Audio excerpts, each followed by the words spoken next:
Nous sommes donc aujourd'hui le 22 mai, date évidemment symbolique chez nous puisqu'elle marque l'abolition de l'esclavage. Comme chaque année, regardez les images, le rond-point du Vietnam héroïque a été l'un des lieux de rendez-vous du jour.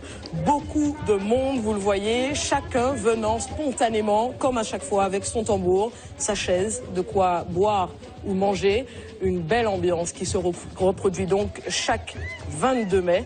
Ambiance filmée pour nous par Thierry Maisonneuve. Et lors de l'abolition de 1848, l'administration coloniale attribuait, vous le savez, des noms aux esclaves fraîchement libérés. C'est précisément une partie de cette liste de noms que l'association martiniquaise de recherche sur l'histoire des familles a rendue publique. C'était ce matin, place Bertin à Saint-Pierre. Un peu plus de 2000 noms couvrant donc les communes de Saint-Pierre, mais aussi Font-Saint-Denis, Morne-Rouge, ainsi que le Prêcheur. Reportage Alain Livory et Di Belle-Rose. D'où venons-nous? Qui sommes-nous? Des questions existentielles qui, pour les Pierrotins, Péléens et Denisiens, trouvent en partie réponse ici. Sur ces panneaux sont inscrits les noms de 2335 nouveaux libres. Ce sont les esclaves qui ont reçu un nom après l'abolition de l'esclavage en 1848. Alexandre et Mylène font partie des nombreux Martiniquais qui sont venus à Saint-Pierre dans l'espoir de trouver ce que certains pourraient considérer comme étant un point de départ. J'ai trouvé un nom, deux. Un de Font-Saint-Denis et un du Carbet. Et vous pensez que ce sont vos ancêtres? Oui, je sais. Je suis sûr. Dans l'arbre que je suis en train d'organiser avec les cousins-cousines, on a découvert que les gens d'Ajoupa-Bouillon étaient inscrits à Saint-Pierre. Je suis venu vérifier si le nom de mes ancêtres figure sur la liste. Voilà. Et alors? Ah ben, pour le moment, je n'ai rien trouvé. Pourquoi était-il sans nom? Parce que le son nom accompagnait, renforçait la chosification, c'est-à-dire la déshumanisation de l'esclave. On attribue des noms à ce qui nous est cher en général. Hein, et le fait de ne pas attribuer de nom permettait de le réduire à l'état d'objet. Il aura fallu un an aux membres de l'association martiniquaise de recherche sur l'histoire des familles pour restituer leurs travaux rendus d'autant plus difficiles qu'en 1902, l'éruption de la montagne Pelée a détruit les registres où étaient consignés les noms des nouveaux livres. 2335 noms retrouvés sur 8370 nouveaux livres qui ont reçu la liberté en 1848 à Saint-Pierre. On a extrait des informations dans les actes de mariage des nouveaux livres qui indiquaient les mentions de leur acte d'individualité. Mais je parle créole, tout ça qui n'est pas maillé et qui était, il n'y a pas quitté trace. S'agit-il de noms choisis par les individus? S'agit-il de noms donnés? Je crois que les deux situations prévaluent. Le choix de la place Bertin pour rendre public ces recherches n'est pas anodin. C'est important aujourd'hui, ce processus de connaissance et je dirais de célébration de ce qu'ont fait nos ancêtres se passe dans cet endroit où des centaines et des centaines d'esclaves ont été torturés, ont été tués, ont été suppliciés. Sur place, le public a également pu effectuer des recherches sur les patronymes, mais de chez vous, sur le site patrimoine-martinique.org, il est également possible de trouver vos ascendants et de commencer votre arbre généalogique. Et c'est de Saint-Pierre qu'est parti hier soir vers 19h30 le 15e convoi pour la réparation. Il a pris la direction du Prêcheur. Il avait démarré, je vous le rappelle, à Sainte-Anne le 11 mai dernier. Hier donc, cette marche au flambeau était la dernière étape du convoi dédié aux héroïnes de la révolte des esclaves, un circuit hautement symbolique. Chaque année, c'est l'un des moments phares de la commémoration de l'abolition de l'esclavage. Des centaines de personnes y ont pris part, dont la chanteuse Joëlle Ursule, invitée d'honneur. Je vous propose d'écouter cette interview de Garcin Malsa. C'est une affaire très sérieuse, scénique.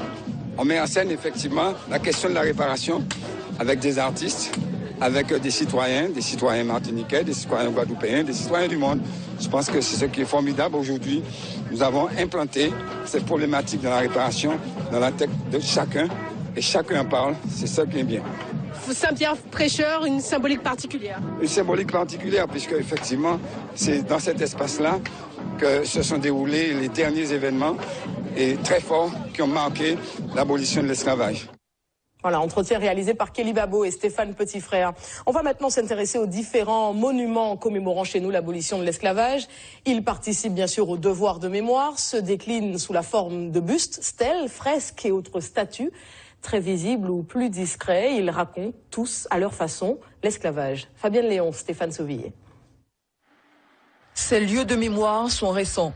Ils apparaissent dans les années 90. Le nègre marron victorieux, les chaînes, la souffrance. Il s'agit de se réapproprier une autre histoire et qu'il n'y ait non plus celle de la colonisation et des abolitionnistes.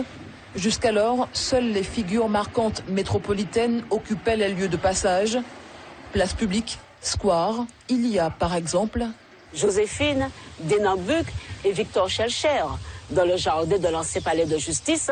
Mais ça, c'est une partie de l'histoire de la Martinique. Ce n'est pas étonnant que 2 de ces 3 statues ont été vandalisées et sont toujours dans le même état. On n'ose pas remettre la tête de Joséphine et la main également de Victor Schellcher a été coupée dans les années 90 également. Donc aujourd'hui, les Martiniquais recherchent leur histoire. Ce qui s'est passé ici, ce qu'on appelle, les historiens appellent l'histoire du dedans. Je pense que c'est Coco René Corail qui a été le premier donc à édifier un monument, une fresque également au Lamentin et un monument donc dédié au nègre marron. Dans les années 70, tout un mouvement intellectuel s'empare de cette problématique. La réflexion est portée entre autres par Césaire et l'historien Armand Nicolas. On cesse de penser que la liberté est arrivée uniquement par les abolitionnistes.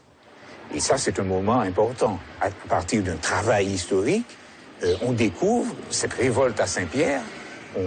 On a donc un certain nombre de précisions sur les conditions de cette révolte. L'abolition de l'esclavage est le résultat de la résistance des esclaves, de leur lutte et également de l'action des abolitionnistes. Il y a cette stèle du Borne Rouge datant des débuts des années 90, mais c'est à partir de 98 que l'on assiste véritablement à l'éclosion de lieux de mémoire et de monuments. Ici, le Cap 110 au Diamant face à la mer, l'un des sites les plus emblématiques. Il s'agit du naufrage d'un navire négrier le 8 avril 1830 à quelques mètres seulement du rivage. À bord, 300 esclaves. Ces 15 bustes sont des symboles de victimes de la traite. Il y a d'autres lieux qui renvoient aux attributs de l'esclave, ce qui montre les nègres marrons, symboles de résistance et de liberté. Il y a surtout des noms de rues et des plaques, comme ici au Prêcheur, une commune attachée à la commémoration du 22 mai. Les gens viennent, qu'ils convergent vers ces lieux de mémoire. Parce qu'en plus du devoir de mémoire, je pense qu'il faut que des lieux qui incarnent ce devoir de mémoire. C'est pour ça que, bien évidemment, la municipalité du Prêcheur est déterminée à construire encore d'autres marqueurs. Ces marqueurs, pour la plupart, sont présents sur des places baptisées 22 mai. Et pendant ce temps, en Haïti, la question de la réparation est relancée après les propos de François Hollande lors de son passage en Guadeloupe le 10 mai dernier. En parlant de s'acquitter de la dette de la France envers Haïti, le chef de l'État a rouvert un douloureux contentieux mis au devant de la scène il y a plus de 10 ans par Jean-Bertrand Aristide. Michel Gendre. Réparation, restitution, c'était le refrain du président Aristide en 2003, à la veille du bicentenaire de l'indépendance. Tout un battage médiatique avait été mené pour obtenir de l'ancienne puissance coloniale la restitution de l'indemnité colossale versée par Haïti. La France a extorqué indûment de l'argent au peuple haïtien lors du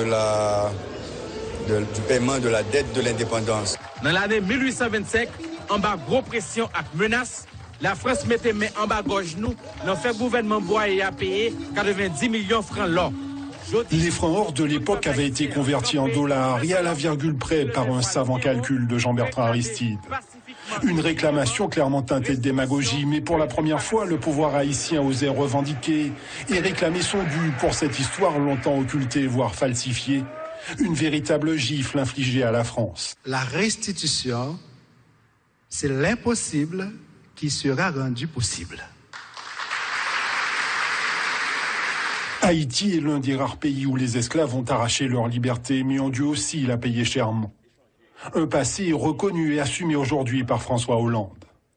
Avec le poids des mots prononcés en Guadeloupe le 10 mai dernier, certains ont cru que l'impossible allait devenir possible. Certains ont appelé cette exigence la rançon de l'indépendance. Eh bien, quand je viendrai en Haïti, j'acquitterai à mon tour la dette que nous avons. S'il a été chaudement applaudi, l'espoir a bien vite été douché avec l'explication de texte qui a suivi. La France ne compte s'acquitter que d'une dette morale, suscitant à Port-au-Prince le mécontentement des partisans de la réparation sonnante et trébuchante. Malgré le discours, il y a besoin de dette morale, parce que action, esclavagisme, pas action morale seulement, l'histoire action physique et morale. Mais aujourd'hui, nous-mêmes, nous venons là, nous disons, il faut qu'il y ait obligatoire pour réparer et dédommager tout le peuple haïtien. En réveillant cette douloureuse plaie du passé qu'est la dette de l'indépendance, François Hollande s'est pris les pieds dans le tapis bien avant de débarquer à Port-au-Prince. Cette visite, qui se voulait historique, a laissé sur place un goût amer.